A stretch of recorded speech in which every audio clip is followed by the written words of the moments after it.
Hi, I'm Agabayer. Hi, I'm Shani Person.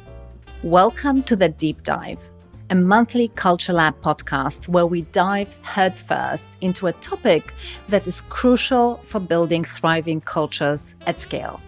Join us as we geek out and explore the intricacies of culture, discussing everything from the latest trends to timeless philosophies.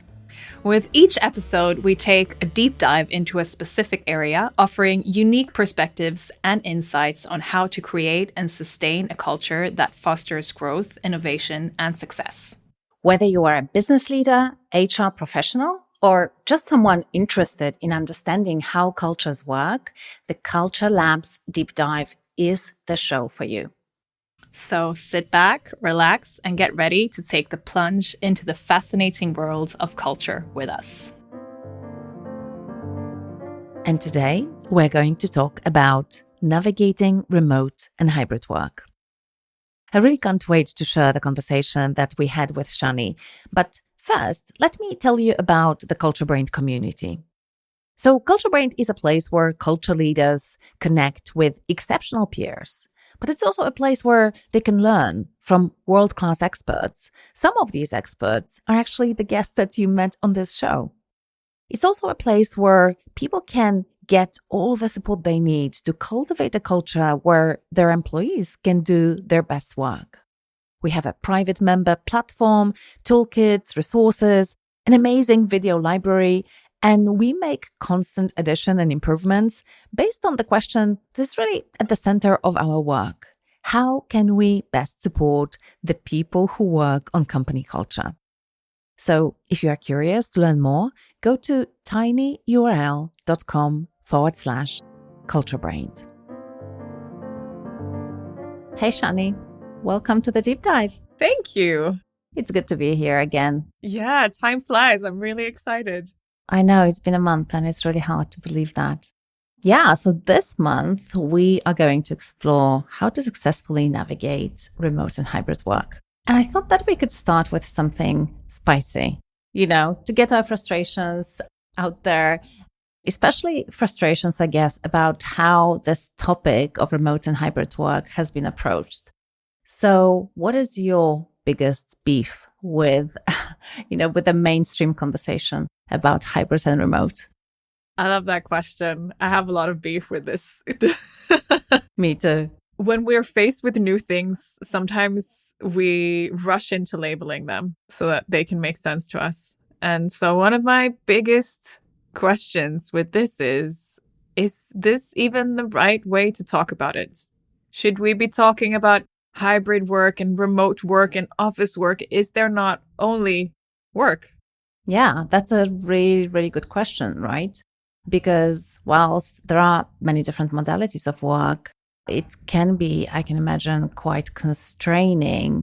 And it also makes us focus on things and aspects of work that are perhaps not even so important. But I'm making assumptions here. So let me approach this from a place of curiosity. How does that stand in the way? Why do you feel like labeling what's happening right now to a lot of people around the world as remote or hybrid work might not be the best way to go? I think what I'm observing is then we quite quickly rush to only label and plan work based on specific locations. And this is also something that from then an employer point of view, we then try to regulate how often you should be here, how often you should be there, rather than actually asking the important questions, which are, what do you actually need to do a good job? What does that look like for you? And I don't think there's necessarily a universal answer. I think that there are trends within workplaces because it often depends on A, what the company wants and needs to be able to achieve as a business, and B, who are the people within the business and where are they in their life? How old are they? What's their life situation look like? Quickly labeling this sometimes ignores a lot of the underlying factors that actually drives people's decisions, well-being, just sense of meaning around work. Yeah, it's very often around asking the right question. And I feel like we get stuck a little bit too soon with these words That's not to say that we might end up in that label later on as we've listened, but sometimes I think when the discussion, it needs to be a little bit more explorative to actually help us land in workplace solutions that are good for us. Yeah.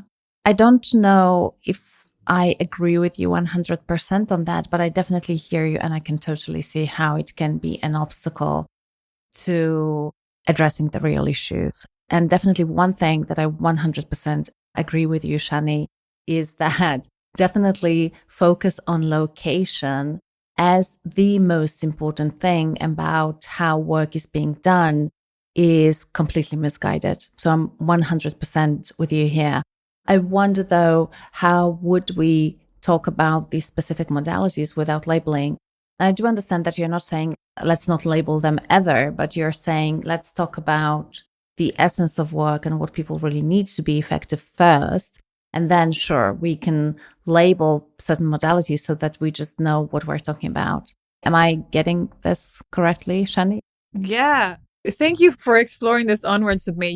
What came up for me as you were saying, it's like, yes, let's not label it like that yet. Yeah. So it's like further down the line, because of course, as you go through the discussion, you will end up with physical locations and environments that are important to people. Most probably their home and their office. And maybe there are a couple of others in between that people explore in different ways that you need to be taking it into regard. So it's not a not ever question, is sometimes just not yet. Yeah, totally. So what you're saying is let's not label work remote or hybrid yet, right? Let's first explore what a great work environment looks like for us. And then, of course, we can go to talking about these modalities. Yeah, that makes total sense to me. Can I share my beef? Yeah, I would love to hear your beef. I mean, having agreed on the fact that, first of all, it's very highly likely this is not the first conversation that needs to be had, whether we need remote or hybrid.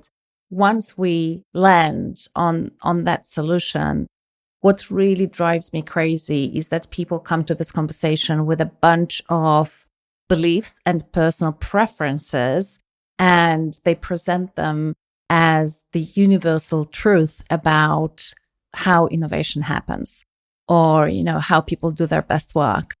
And obviously it differs depending on where you look. And so I find this whole conversation incredibly, incredibly polarized in a way that I think reflects generally our culture, to be honest, recently. It makes me sad and disappointed because I don't think that we should be talking about work this way. It really shouldn't be based on personal beliefs and personal preferences of a CEO, for example, who believes that people should come back to the office because innovation can only happen if people are collaborating in person together.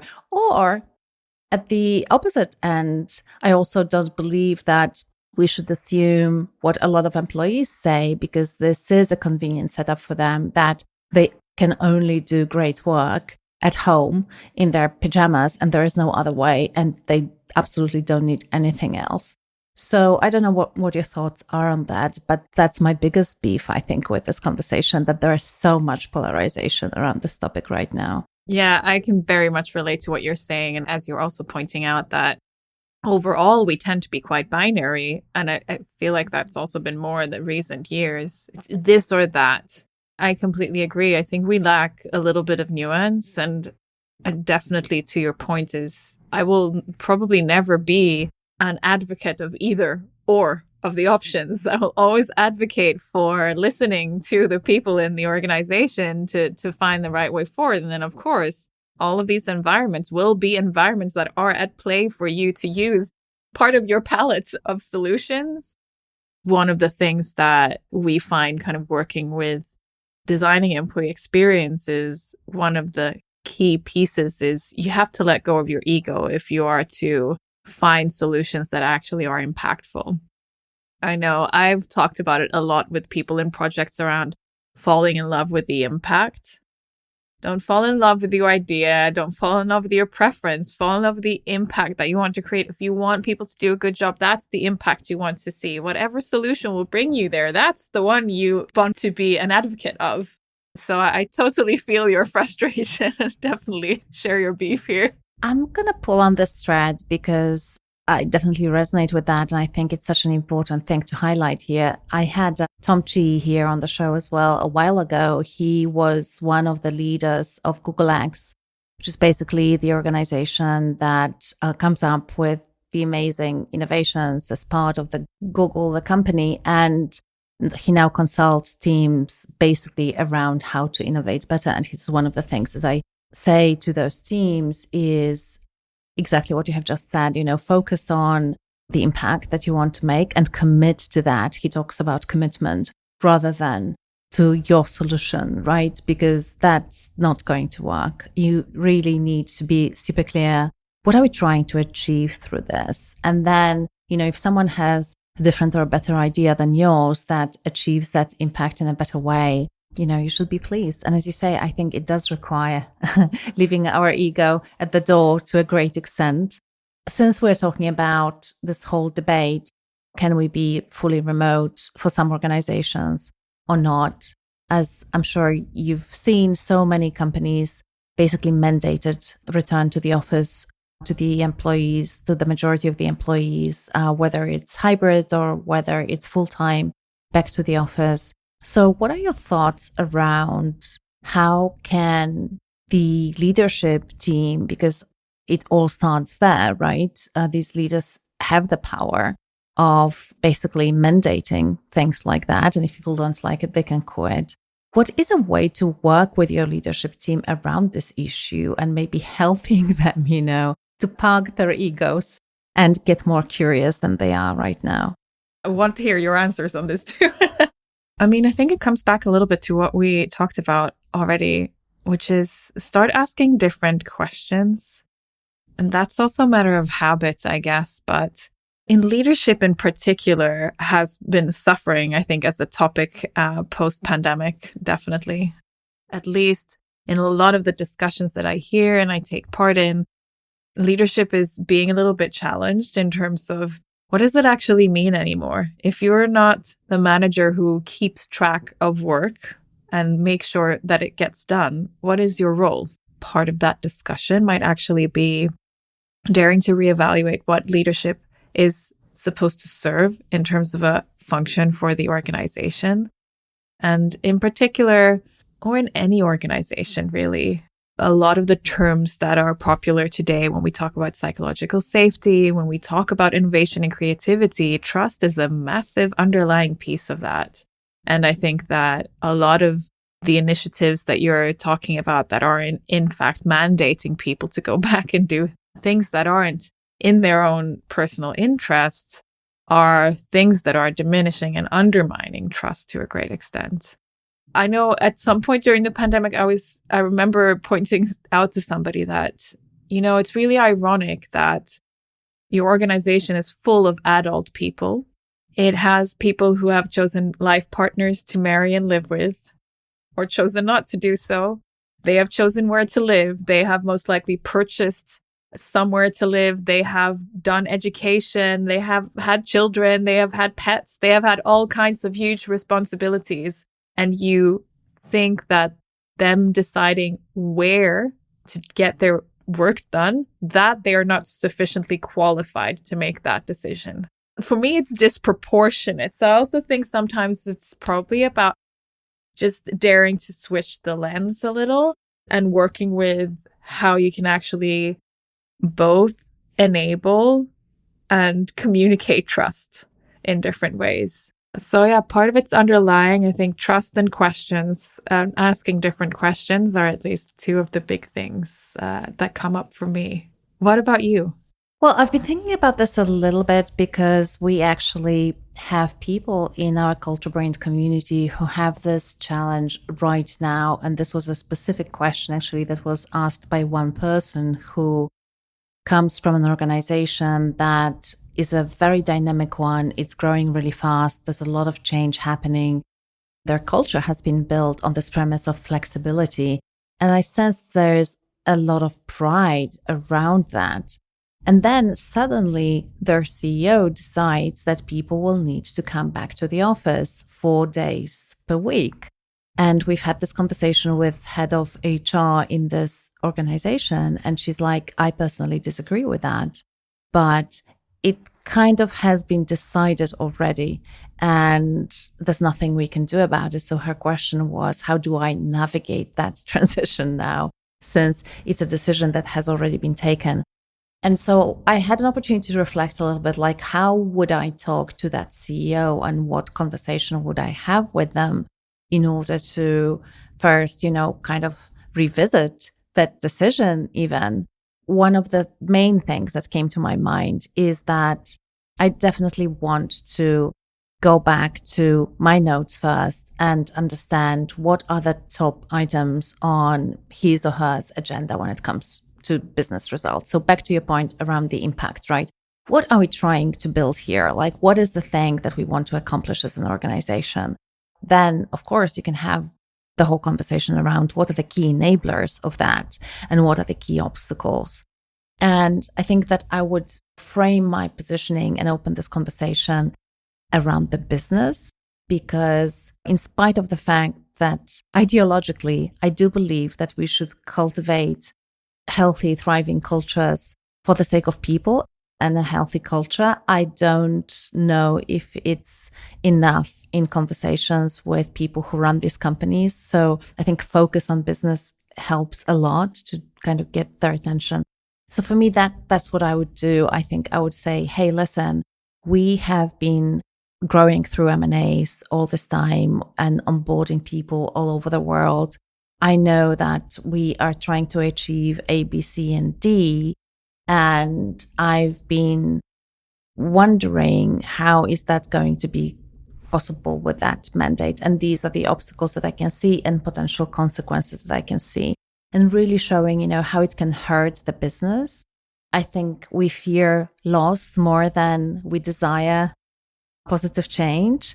So I think I would highlight what's at risk for our organization at the moment. And then I would just share some thoughts on what would be other options, like, especially because there has been such a strong pride in us being an organization that gives people flexibility to do the work. So what has changed? Does that resonate with you, Shani? What do you think? Yeah, a lot. And I love how you went really practical with it. While I was kind of staying in the philosophical level. Both are important, right? Yeah, and they are. And I think it just reminds me a lot of the time and the way that we work with employee experience design is, I like to call it the sandwich. Somebody taught this to me many years back when I first started working with this. It's not a bottom up and it's not a top down, it's both. And I think that's, for me, exactly what you're saying, is you need to empathize in both directions at the same time. So you need to understand who is making the decision, what's driving it, and at the same time understand what is needed in order to actually deliver on the things that they want to be able to achieve. And another thing that came up for me was also that I think we often get stuck with all these surveys and all these questions around these things in the needs versus preference kind of ditch. And those things are not the same. I have preferences, but my preferences, my needs are not necessarily always completely aligned. And I think a lot of times we ask for wish lists instead of actually asking, what are the challenges that you're facing? What would make this easier or more possible for you? We go and we ask them for the actual solution. And I think that's where we are with this discussion is, do you want to be at home or do you want to be there? No, don't ask that. Ask, exactly. What do you need to collaborate? I need this, whatever the answer is. To add some flavor to that, then I think it's also possible to, from employees, kind of take that input in a different way as well. So not having asked, well, X amount of people want to stay at home. No, that's not what we're talking about here. We're talking about what it is they want to be able to achieve and what is the best way for them to do that. I am so with you, Shani, on this. I can't tell you, because it's this wallpaper thing again. I think I've mentioned it in one of our previous conversations, where basically a lot of times in employee surveys, you will ask people, how do you like our new office wallpaper, right? And people will say, it's crap and we hate it. And then you proceed to change it. But the big question is, does the wallpaper have any impact whatsoever on people's ability to do the best work of their careers? And very often the answer is actually not so much, right? So I'm so with you on like, what are the things that are going to enable people to do great work, right? And be successful and have a fulfilling experience at work. And it might not be where they work necessarily, although of course it is a consideration. And I do get that because people have lives and people have preferences, but I'm so with you on that. And it's kind of really changing the whole conversation and focuses on what truly matters. Right? I love that. But let's assume that you've done all of that. And I know that not a lot of organizations actually have had this conversation, but let's assume that they really talked about what are we trying to build here? What do our people need, and gathered that input? And they have a pretty good understanding around what's needed. And it seems like in terms of the modality of work, a hybrid model is the one to go, which basically means that if there is a local office, people will be coming into that local office a few days per week, and the rest of the time they're going to work from home. So speaking of this scenario now, how do you feel about hybrid? Because I have to say, personally, sometimes just speaking with people about their experience around hybrid, it feels to me like it's the worst of the two worlds. Like, it's worse than remote. It's worse than full in office. It's just this weird thing in the middle that causes a lot of frustration and a lot of issues. And I think a lot of creative energy goes into just, coordinating and making sure that, and just trying to engineer something that should be ideally happening organically, but it's not. I've heard a lot of similar to kind of what you're sharing. The way I see it now is we changed environment, but we didn't change behaviors. So we're kind of acting a little bit the same as we would in an office, but we aren't in the office a lot of the time. That's a challenge. Then it makes both environments kind of not sustainable. I know when the pandemic hit, I'd already been working remote for about 3 years. And I remember the amount of meetings in my calendar going up by 80%. Wow. And people would call me and go, how did you do it? How did you? And the one thing that I think was a key shift for me, and that I think we're not fully grasping, and with that, not fully actually leveraging the benefits of being flexible, is you have to be really intentional about things when you're working across multiple environments. You can't leave it to chance to run into Lisa at the coffee machine. If you need, for some reason, personal or professional, to build a relationship with Lisa, then, make sure you're talking to her. 100%. Give her a call, send her a text, put a meeting in her calendar, do it on purpose. Mm-hmm. So yeah, I think there are probably, definitely that I've spotted, but other also behavioral shifts that we haven't leveraged and fully understood. And with that, we're kind of stuck. We're trying to work as in the office, but across environments. And as you say, you kind of get the worst of both worlds, because also then nobody's in the office anymore. So when you do come there, the office isn't giving you any of the benefits that it used to do. Exactly. And then people are like, why did I even commute 1 hour to be here?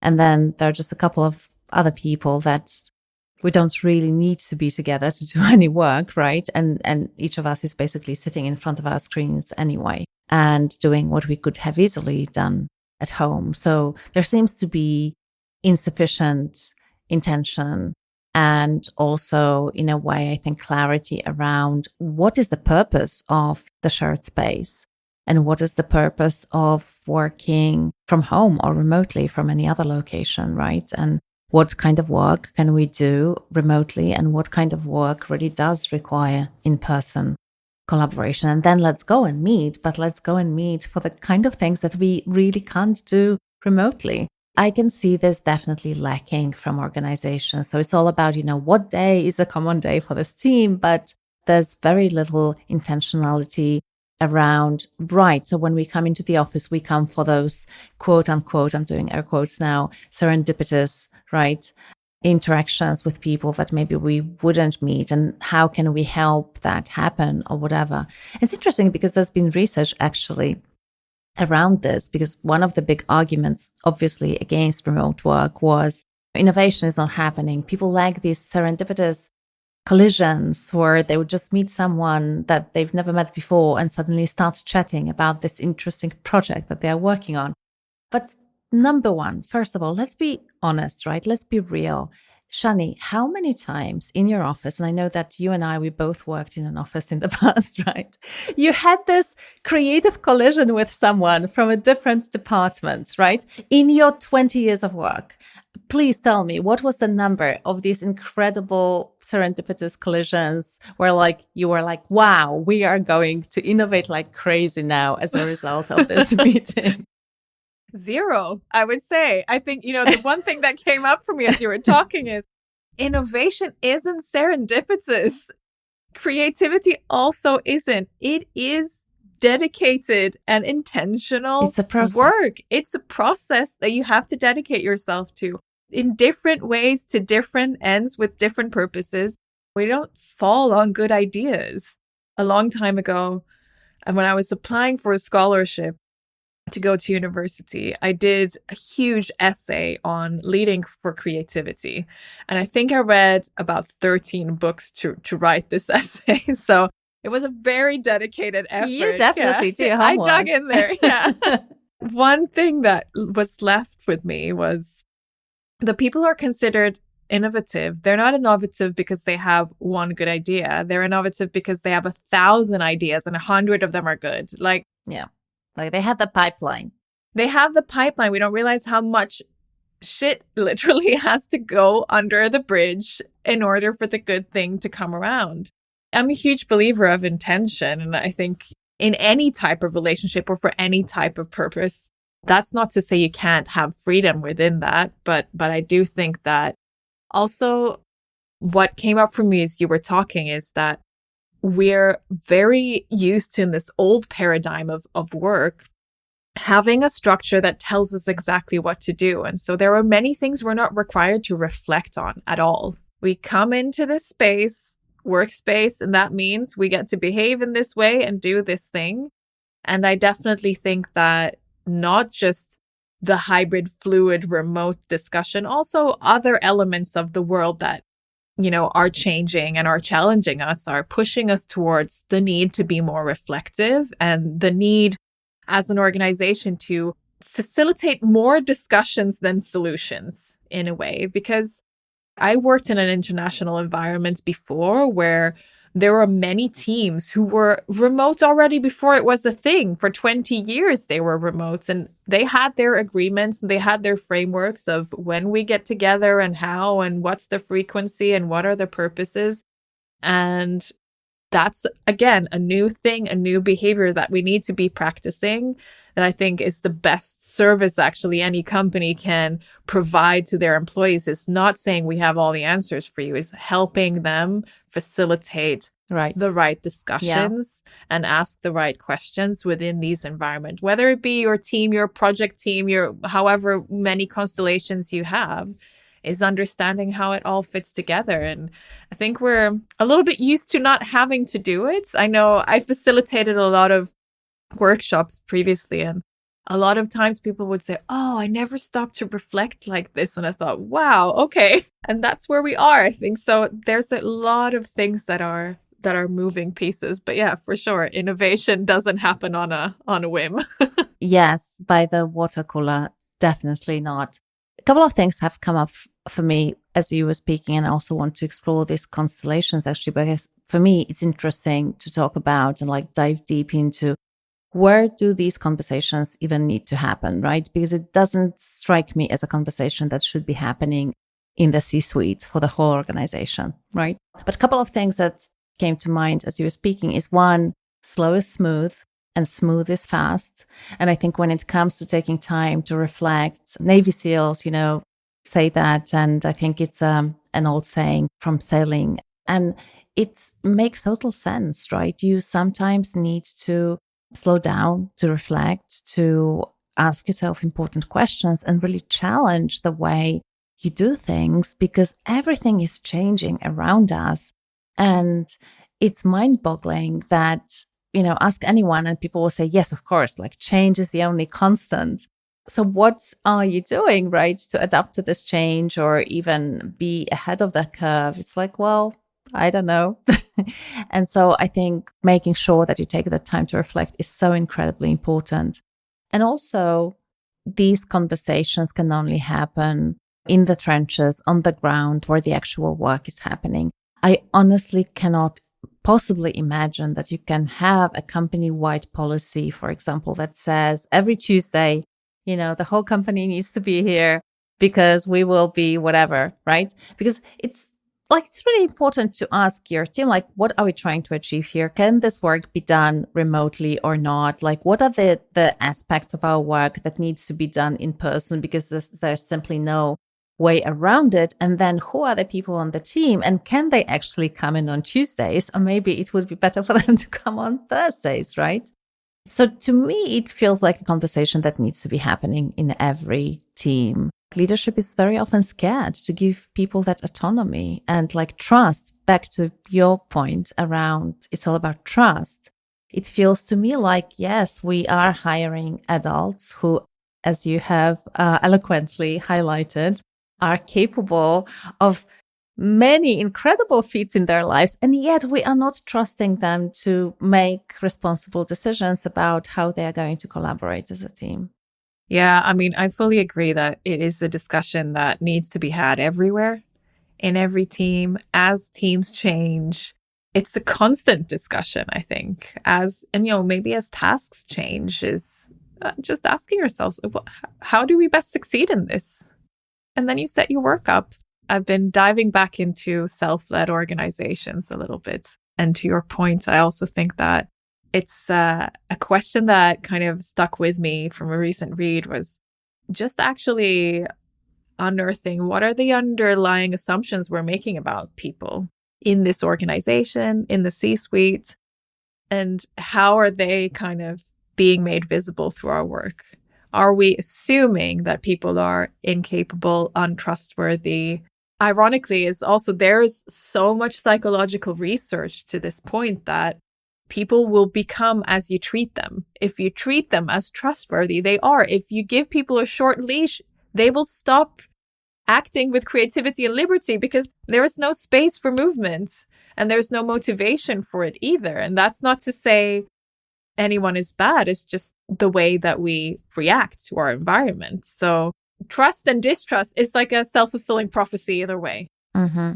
Absolutely. That's culture, right? It's these patterns of interaction that tend to repeat themselves. And it doesn't take so much. There's a couple of times you will shut people down or you will decide not to listen. And then people will stop bringing in ideas. Or, as you say, if you give them a short leash, they will stop being proactive and taking responsibility or ownership of things. And you end up with something that calcifies into your culture because of that. And to me, that's one of the reasons why it's so incredibly scary, because once these things repeat themselves over time, they do become the pattern of interaction in your organization. Okay, so I think that we've vented enough and we kind of highlighted what's going on and what we don't like about what's going on. Let's try to give our listeners a little bit of what we've seen and maybe some practices around how to get this right, because we're definitely in this new work landscape. A lot of remote work is happening. A lot of hybrid work is happening. In your view, Shani, if remote or hybrids were like a puzzle, what would be the key elements that we would need to put in place in order to get it right? What would be the best place to start? I think it comes back to that kind of sandwich that we were talking about. First of all, grounding into it's not A or B, it's both and at the same time. What is it that we want to achieve as an organization and be really clear on that.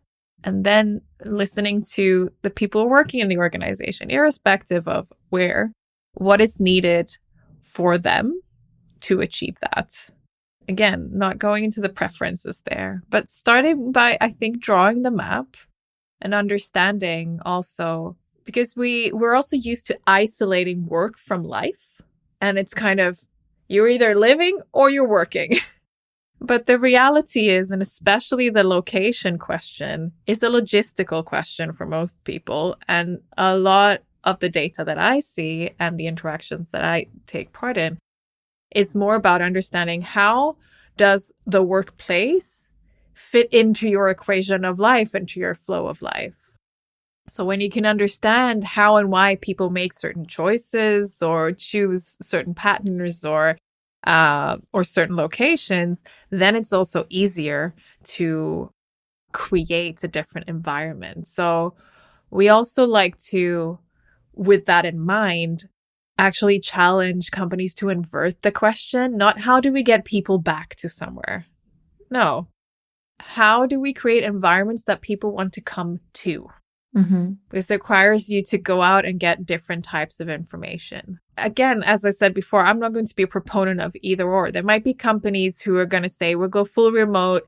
You can just go sit wherever. Cool. There might be companies who have stores and they set up a little work hub where anyone who lives close to a store can go sit in. I mean, there are as many solutions to this as there are companies, but I think it's about inverting the perspective and the question and then landing in, okay, well, then what are our locations? What do they need to look like to be actually meaningful and value adding to people? And it might be something radically different from what we've had until this point.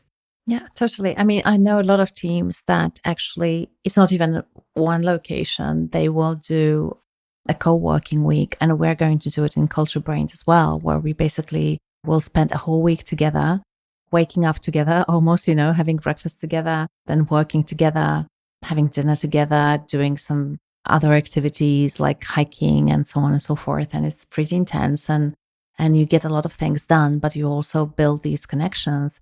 And it's not happening in a WeWork. It's not happening in an office. It's not happening in one of our homes. It's happening at a location that we pick for that particular week.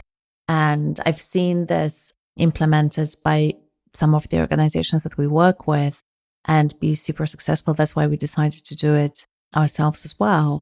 So totally, I think what's really important though, so this first element that I'm hearing is that you really need to answer the question, what are we trying to achieve here, right? And what do we need in order to be successful at that?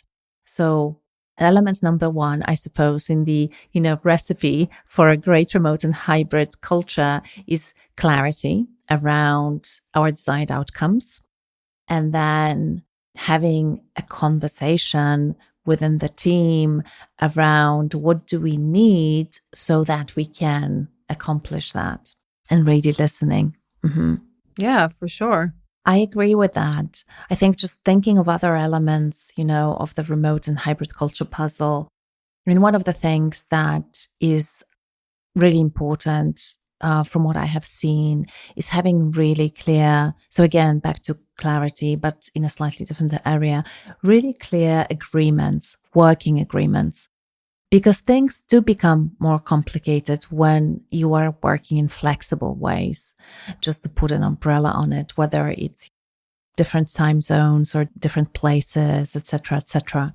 And I think a lot of friction and frustration comes from not clarifying these protocols and how we work together. So for example, what are the sort of things that we can work on together asynchronously? And how quickly do I expect you to respond to my comments on this project that we are working together, right? So that I can have your input and move forward.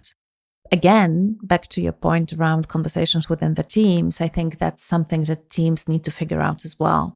What are the things that we're going to do? And what are the agreements between us as to, and how then do we hold each other accountable to that?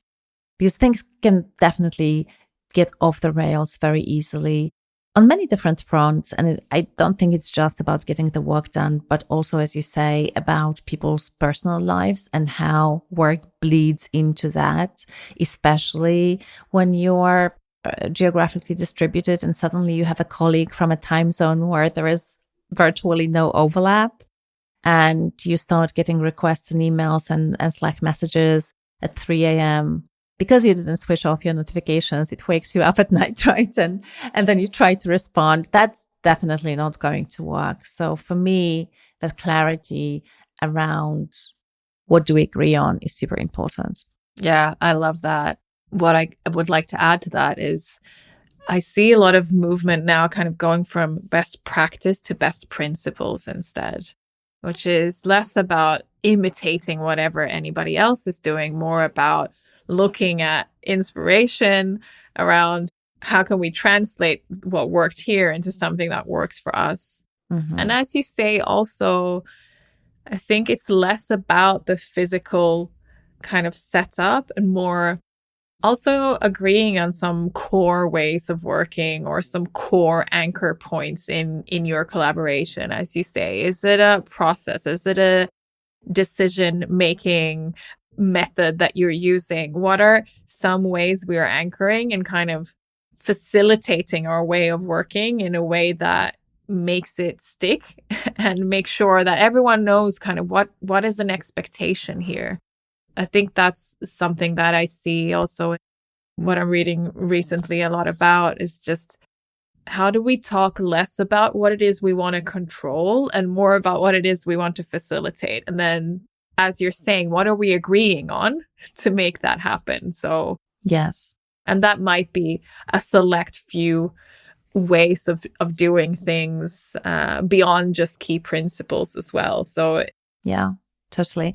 And like when we talk about these agreements that teams need to come to in order to work effectively, what are the areas that you think are important to agree on? I mean, one thing that pops into my mind, obviously, is we need to agree on how we communicate, right? Another thing to agree on, I suppose, is like how do you escalate within that container of communication, how do we escalate various channels? So maybe first it's Slack, then it's email, then it's a WhatsApp message or whatever. So communication, channels of communication, but also generally, what's best. And that has to fit the team as well. What other aspects of work when it comes to remote and hybrid are important to nail aside communication, Shani, you think, in order to be successful here? The first thing that comes up for me, and I actually think it's important in any environment, and I think it's been a struggle also when we weren't hybrid, is decision making. It's one of the key processes or whatever you want to label it that creates friction, dissatisfaction, disempowerment, demotivation if it's not well executed. And if you can't physically witness how it happens, and it becomes a distributed process, which it is still in most big organizations. You can't touch it or see it anyways. I think that's a really important thing to understand because it's something that also consumes people a lot around just also their time, even just their ability to do their work is they're waiting around for decisions left and right. This one has to tell and this one has to tell. So yeah, I do think decision making is as a good addition to consider. And also, as you say, if they're beyond communication, kind of how do you funnel something that comes into your team or to your unit as a need? What happens? How is there an agreement on? So it's more like the flow. The flow of it. It doesn't have to be big or complex at all. It doesn't have to be a system for it. But I think there are some things that help people understand how they can play a part in it. But it's also, again, I think it's also a question for the team. What do we need to agree on to make this work? And maybe they'll find more things. Totally. Yeah. What are the areas? Mm-hmm. I'm sure, depending on the team, that's a really great point. I think one of the things that we learned the hard way, and I think we've gotten way better with time at CultureBrained, is also, the value of documentation, right? Because really having that access to information that people had when they were in person is different in remote. And so everything should be documented to the extent that maybe sometimes seems excessive. But actually, when you think about the fact that you might have a colleague who's working while you are asleep and they will not be able to ask anyone, where do I find this piece of information? It starts making sense. Not to mention fast growing companies that onboard new colleagues all the time. And we've actually had that experience when a new person was coming in and we had a very well laid out process and how easy it was for them then to just hit the ground running and be super effective without spending hours on end with someone showing them around. So for me, a documentation and having a strategy around, how are you capturing everything, all the work processes and everything that people need to do their job when it comes to remote, when it comes to hybrid, that's really, really critical. I love that addition. And I'd like to add another piece to that, how you can share and make people aware of your competence and your areas of expertise. Because when we work in a fluid and, as you're saying, in an asynchronous way, gaining access to people with the right type of competence and reconstructing constellations of people to work together, that is one of the key things that we do. And when it's a small organization, it's easy to be aware of what most people can do. But as you start expanding or as it starts to add, then it's that becomes a challenge. And there's something that I've heard again and again in big organizations, also just this unawareness and inability to find people, and you send 10 emails out and it's the next to the next to the next until you get to the right person. So overall, whether it's, a very big physical workspace or is a distributed hybrid workspace, then I think, adding on that flavor of people's competence can also add a lot of value. For sure. Have you seen a company that found a good, effective way to do this? Because I come from consulting background, and this has always been a challenge for us, even pre-pandemic, because you're really in consulting, what usually happens is you have people with such diverse backgrounds and competencies. And often these teams, especially when you have international collaboration going on as we did, it's so hard to map all those capabilities and find the right people at a switch of a button. So I frankly haven't seen an amazing way of doing it. Everything that I've seen felt and looked a little bit clunky. So I'm curious if you've seen an organization that nailed it and did their, competency mapping really well and easy to navigate and super helpful to everyone.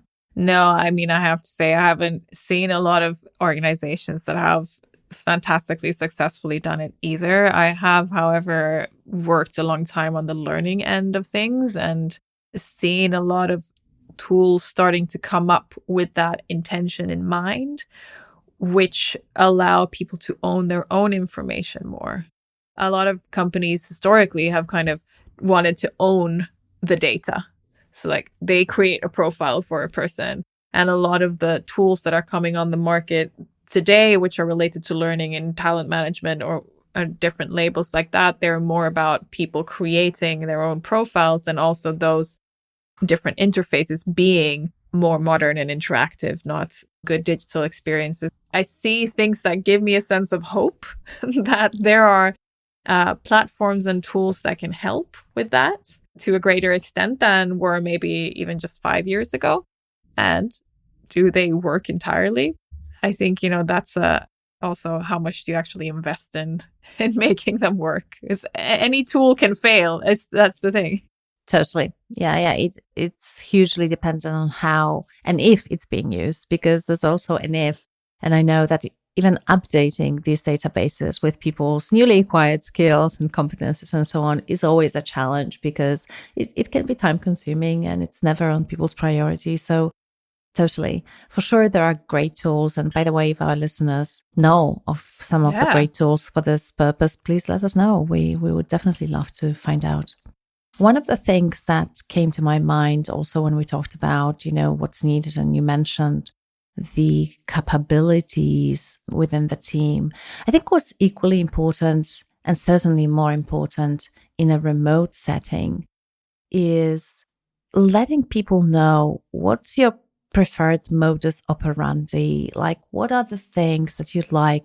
What rubs you the wrong way? Where are your strengths? Where are your weaknesses? Like a little README document.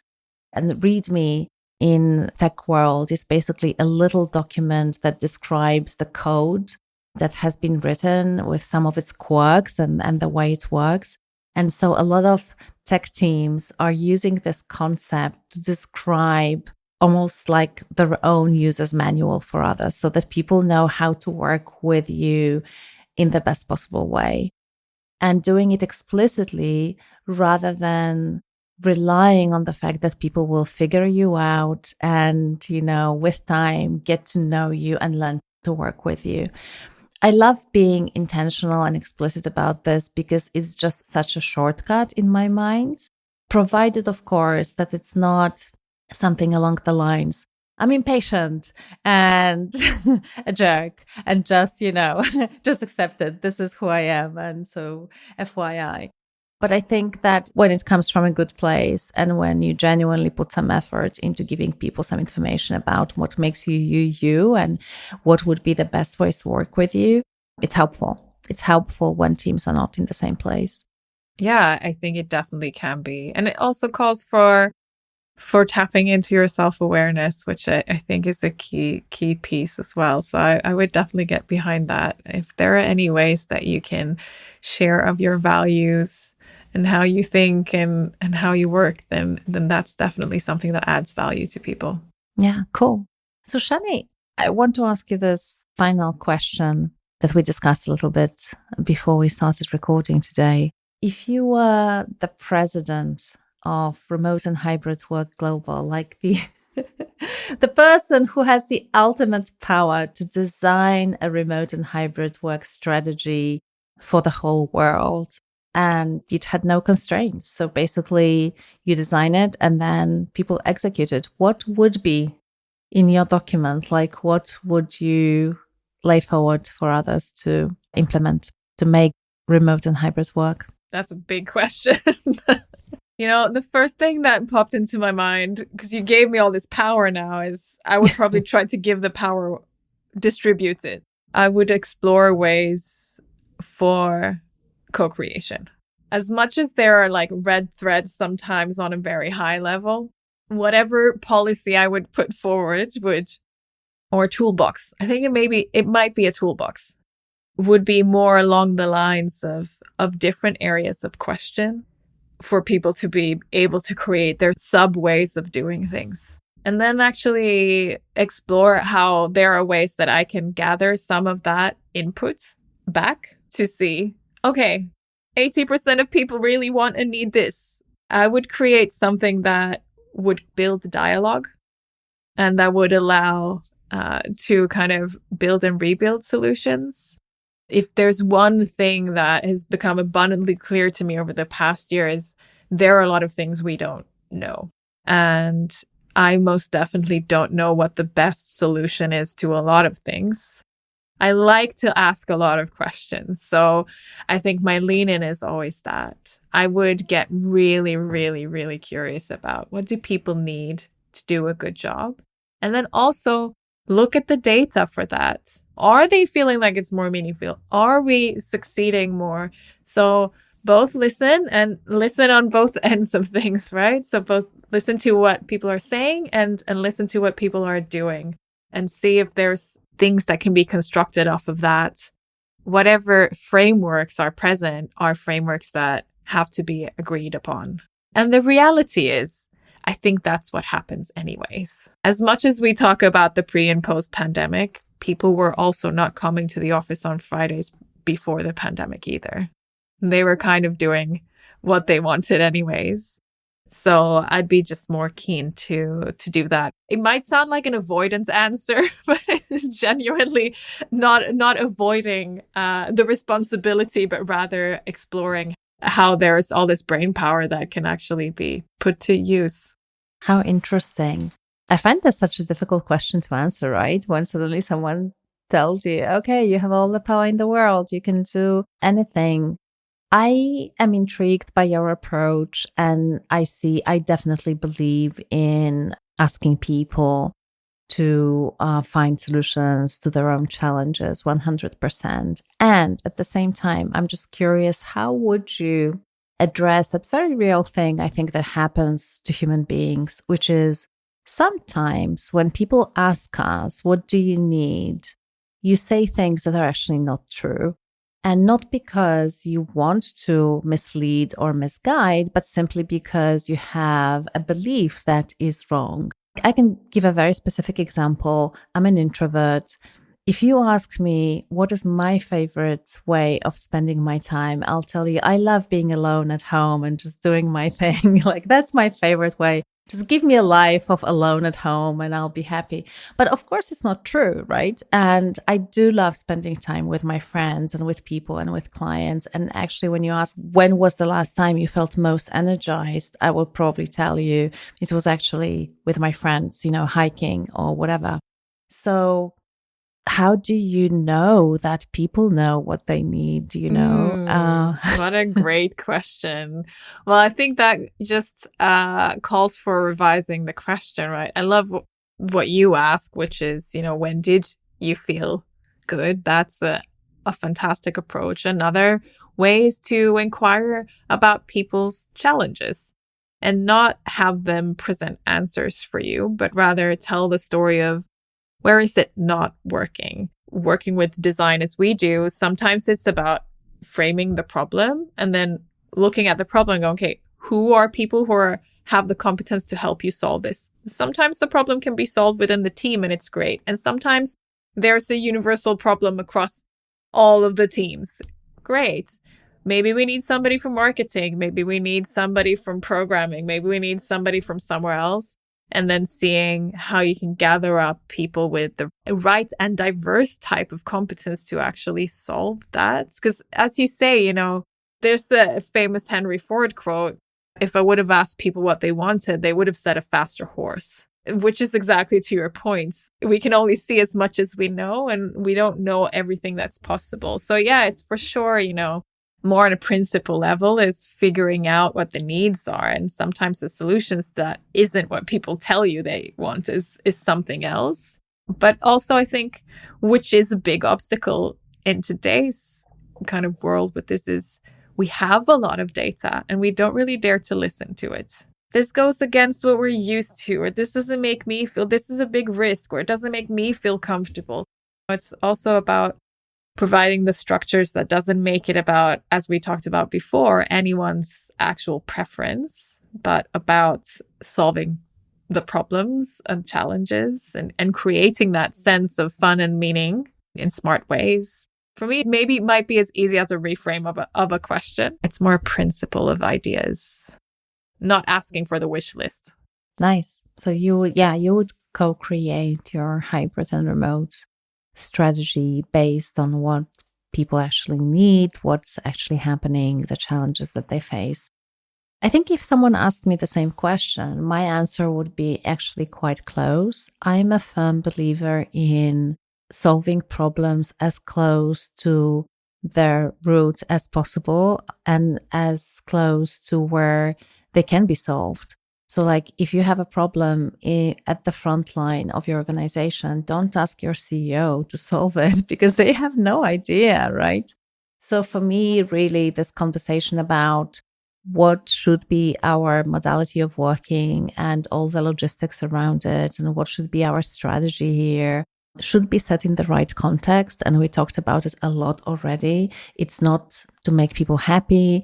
It's not to create a better climate on this earth, although in some cases, some companies might be working in this direction. And if that's the purpose, then of course. But it's about like, what are our business objectives? What are we trying to accomplish here? And how can we enable teams to do that in a way that is fulfilling, engaging? So of course, there are qualitative aspects there, but it's all about, how do we get stuff done in the best possible way? and get some extra benefits of fun, meaning, and belonging that comes through work. So we're very close to that. And it feels to me like, of course, that will look quite different depending on each team. And it should be this way because, if you have a team of bank tellers that are in physical locations, then it's pretty straightforward that they cannot, unfortunately, take advantage of remote work entirely since their physical presence is required to speak to people in your branch.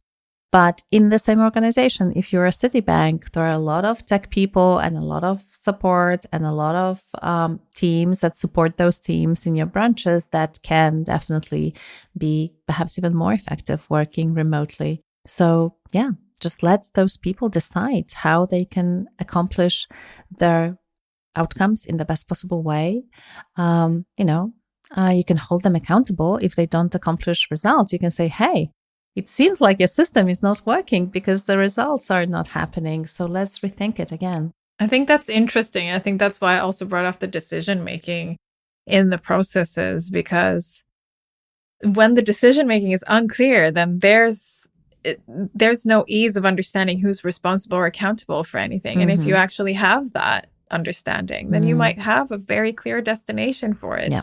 And that is important. So it doesn't clear anyone of ownership to distribute things or to let people create, but rather gives them a greater sense of ownership. But yeah, I think also just to emphasize, that's one of the reasons why I lift that up, because it's also about creating that ownership.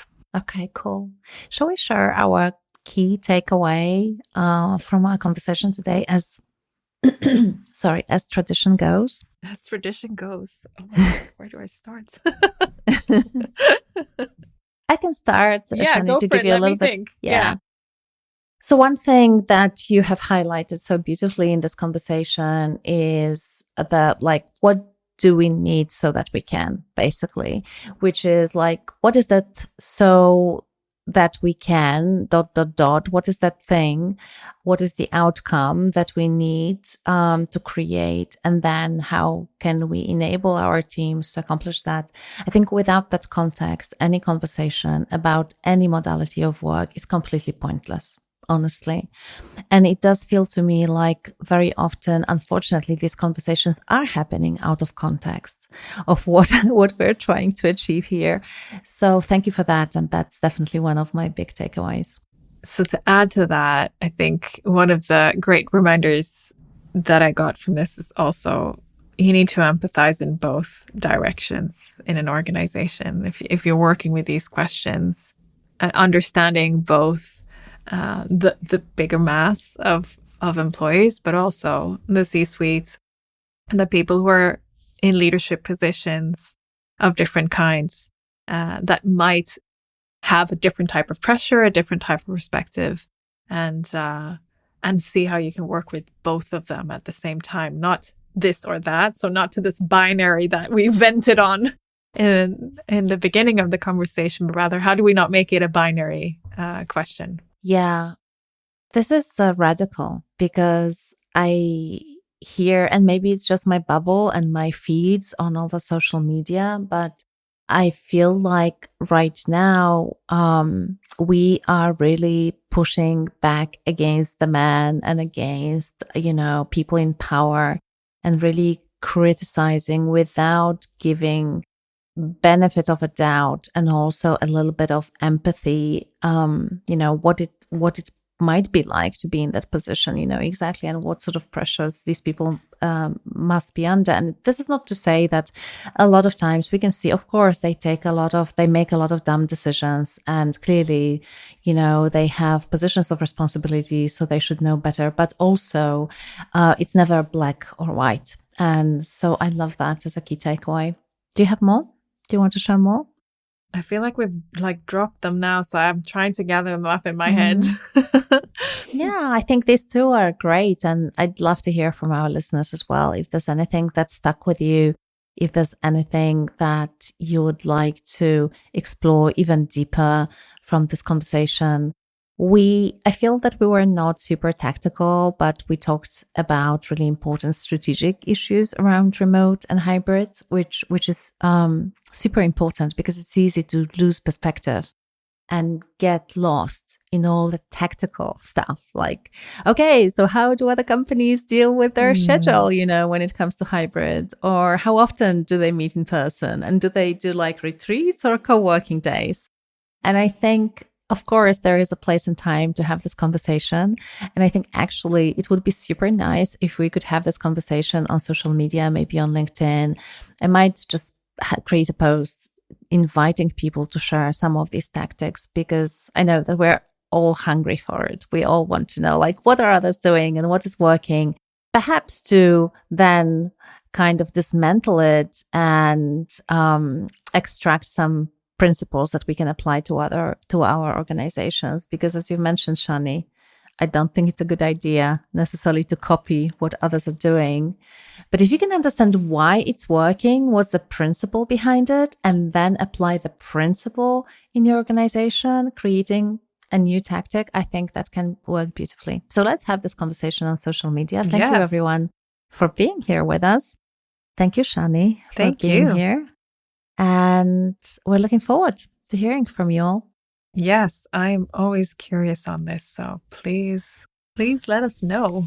I would love to. I would love to learn a lot of like new examples, like your user manual that you talked about. There's so many creative ideas out there. So definitely here to hear them all. Please share. Thank you. Thank you. I'm Aga Bayer, the creator and host of the Culture Lab podcast. And this is the Culture Lab team. Anis Enlabarawi, production manager. Sound producer, Heather McPherson, Twisted Spur Media.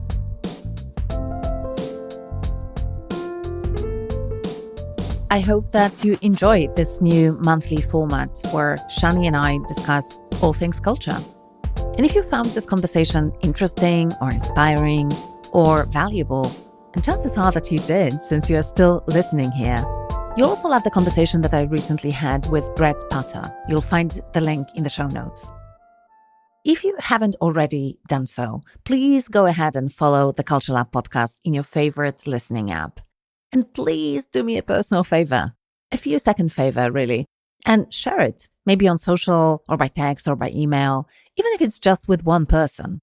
Just copy the link in the app that you are using and tell your friends who want to find new, better ways of cultivating a great company culture.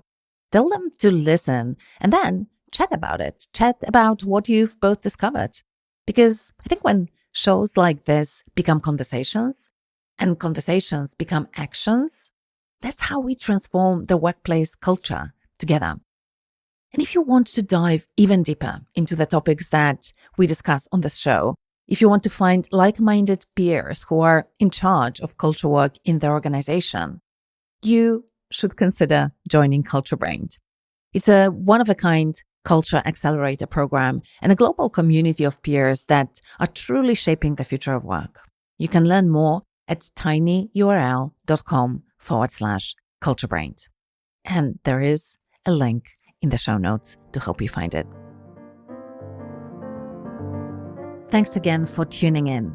If you want to get free resources on cultivating a remarkable, powerful, and authentic company culture, especially in a business that scales, type this into your browser: agabayer.com/resources.